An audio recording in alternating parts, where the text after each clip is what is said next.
રાજ્યમાં ખાતરની અછત અને ગોલમાલની સતત વધી રહેલ ફરિયાદોને લઈ હવે રાજ્ય સરકાર હરકતમાં આવી છે। કૃષિ મંત્રી રાઘવજી પટેલે નિવેદન આપતા જણાવ્યું કે ખાતર વિતરણમાં થતી ગેરરીતિઓ સામે કાર્યવાહી કરવા માટે રાજ્ય સરકાર દ્વારા ઉચ્ચ કક્ષાની તપાસ ટીમની રચના કરવામાં આવી છે।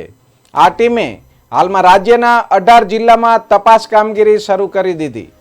કૃષિ મંત્રીના જણાવ્યા મુજબ જો તપાસ દરમિયાન કોઈ ગેરરીતિ કે અનિયમિતતા સામે આવશે તો ગંભીર પગલાં લેવામાં આવશે અને જરૂર પડશે તો લાયસન્સ સસ્પેન્ડ કરવાની કાર્યવાહી પણ કરવામાં આવશે। હાલ રાજ્ય સરકારે ખાતર વિતરણ અને ઉપલબ્ધતા અંગેની માહિતી સરળતાથી ખેડૂતો સુધી પહોંચે તે માટે રાજ્ય કક્ષાએ કંટ્રોલ રૂમ પણ શરૂ કર્યો છે। ખેડૂતોએ પોતાની ફરિયાદ કે રજૂઆત માટે 079-232-56-080 નંબર પર સવારે 8 થી રાતના 8 સુધી સંપર્ક કરી શકાય।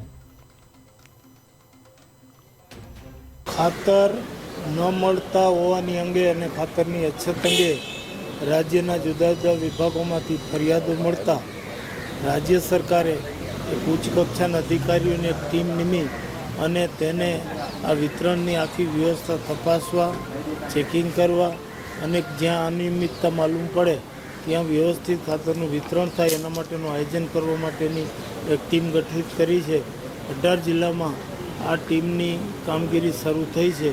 એના પરિણામે જ્યાં આ ટીમને અનિયમિતતા જણાતી હશે વિતરણમાં ત્યાં જરૂર મુજબ કડકમાં કડક પગલાં લઈ ખાતરનું વિતરણ નિયમિત થાય અને જરૂરિયાત મુજબ ખેડૂતોને ખાતર મળી રહે એ માટે સરકારશ્રીએ આયોજન કર્યું છે અને કાર્યવાહી ચાલુ। નિયમિતતા માલુમ પડશે ત્યાં કડકમાં કડક કાર્યવાહી હાથ ધરાશે, લાયસન્સ સસ્પેન્ડ કરવા સહિતની તમામ કાર્યવાહી થશે।